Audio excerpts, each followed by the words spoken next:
I know that graphing is one of the trickier topics to pick up through the static lecture notes in Blackboard. So I wanted to create this video walking through the lecture questions that were turned in last week. So here you're given a function, a cosine function. And the first question that I asked was for you guys to set up and solve this inequality where you take what's inside of the cosine function here and put it between 0 and 2 pi. And the reason for that is, so if you have memorized the graph of just your basic y equals cosine x function, which would be best to memorize. So you get one complete cycle of that graph as x goes from 0 to 2 pi. Now the shape of the cosine graph is it starts and ends at a maximum value of 1 if it's just plain old y equals cosine of x. Exactly in the middle, so that'd be at pi radians, it hits its minimum value of -1 down here. And then exactly halfway between the beginning of the interval and this halfway point, so exactly right here, you'll have an x-intercept, and then same deal here, exactly in half, or 1/4 of the period, you'll have that other x-intercept.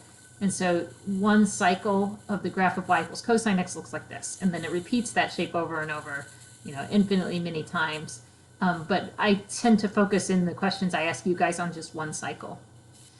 So when you get a more complicated function where you've got a whole bunch of stuff inside of the cosine function instead of just x, you can start out by figuring out where the one cycle should start and stop by setting up an inequality where you take whatever's inside, in this case 2x plus pi over 2, and put it between 0 and 2 pi radians. So solving this inequality over here will take care of any horizontal changes in the graph. So if the whole cycle is supposed to shift left or right a certain number of units, or if the length of that cycle is supposed to stretch or shrink horizontally, that's all going to happen automatically when you solve this inequality. So that's why I'm suggesting that you guys do that first, rather than memorize necessarily the information about phase shift and change in period. That'll just happen naturally when you solve this. Okay, so as far as solving this inequality, well, there's two ways to handle it. Let's say you start by subtracting pi over 2. So you have to subtract pi over 2 from all three parts of this inequality. So 0 minus pi over 2, that's just negative pi over 2. Less than or equal to, so here plus 2x minus 2x, that cancels, and so you have just 2x in the middle now. And then this last part, I'm going to change colors. So it was 2 pi over here. I'll write that as 2 pi over 1. And then you're subtracting pi over 2. So to do the arithmetic there, you'd have to get a common denominator. So say you multiply top and bottom here by 2. Then this is 4 pi over 2 minus 1 pi over 2, which will give you, this thing's dragging again, we'll give you 3 pi over 2. Let's see if that, yeah, this recording software that I'm using, it keeps lagging when I record, so I apologize when it's hard to read my writing. That's because of a lag with the recording. Okay, anyway, but so you had 2 pi, which is equivalent to 4 pi over 2, minus 1 pi over 2 gives you the 3 pi over 2 right here. Now, to isolate the x, you should divide all three parts by 2, which dividing by 2 is the same as multiplying by the reciprocal, which is 1/2. So I'm going to write this as times 1/2 on the outside edges here, because the fraction arithmetic is easier to work out that way. And so this is negative pi times 1 over 2 times 2, so negative pi over 4, less than or equal to x. We've got x isolated now. And then 3 pi times 1 over 2 times 2, so 4. So this is the answer to lecture question 2. Now, as far as drawing the graph, I'm going to try to squeeze that on this screen. Yeah, we'll see. I'm just thinking about the best strategy to do this here. Okay, So say you want to, we've got our answer to question 2. Now we want to draw the graph. So this tells you your starting and stopping x values for one complete cycle. Instead of the way for cosine of x, you start at 0, you stop at 2 pi. The graph for this function, so where you have cosine of 2x plus pi over 2, one complete cycle will start when x is negative pi over 4 and stop when you get to 3 pi over 4. So I'm going to do little hash marks for the fourth. So there's 1 pi over 4, 2 pi over 4, so here's 3 pi over 4. And it's fine with me. I know I put instructions in there about label at least 2 values on each axis. That's the same instruction you can expect to see on the midterm. But so you don't have to label every single x value in between. The first one and the last one is a good amount. Okay, so now we're going to draw the cosine graph, which has this U shape. There are some vertical transformations to take into account, though. So I mentioned that solving the inequality takes care of any horizontal transformations. We do need to account also, though, for the vertical transformation. So the +1 here is going to shift the graph up 1 unit.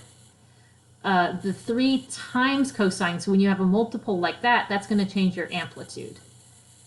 So it vertically stretches the graph by a factor of 3. But so as far as drawing that, sorry, I'm having trouble with the lag again here. That's supposed to say amplitude. That means that the maximum value, instead of being at 1, it's going to be at 3. So I'm going to run out of room, I'm sorry. But I'm going to put 3 up here, and then -3, let's say 1, 2, 3, -3 down here. So instead of a maximum value at 1, a minimum value at -1, it's going to be 3 and -3. Okay, so let me get a brighter color to draw the graph since it's going to be crowded over there. So now you would just draw your cosine graph. Oh no, it needs to be shifted up 1. Hold on, let me see if I can get an eraser. Oh, yeah, I was afraid of that. Okay, we just lost everything. Okay. Hold on. Let's recreate real quick. Okay, so we know from solving the inequality, going to go from negative pi over 4 to 3 pi over 4. 1, 2, 3.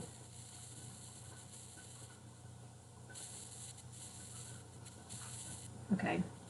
Maximum value, so the amplitude is 3, but then we have that vertical shift up 1, so I'm going to even go up 1 from there to 4. Minimum value at -3. Okay. Cosine graph, if it's just plain cosine of x, so the cosine graph that you want to have in your head is this one. This is y equals cosine. Ay, ay, ay.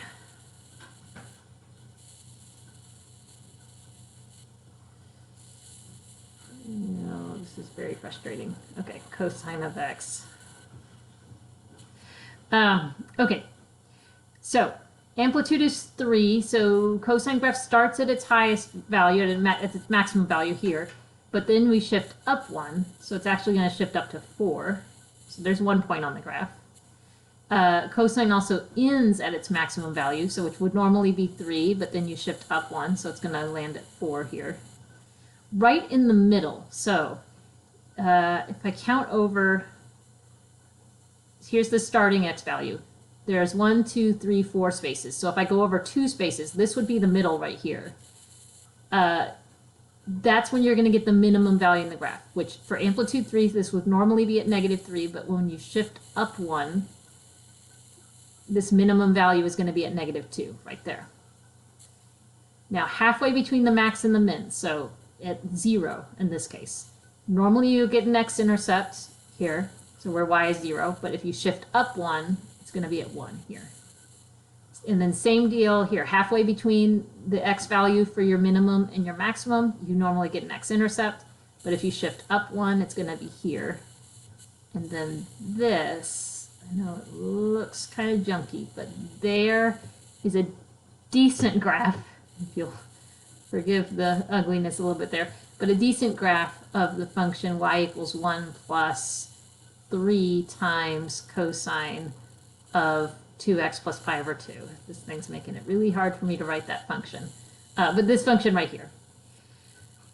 So we've taken the amplitude of 3 into account, we shifted it up 1, and we took everything inside here into account when we solved the inequality. And so this would be your final answer to question 4.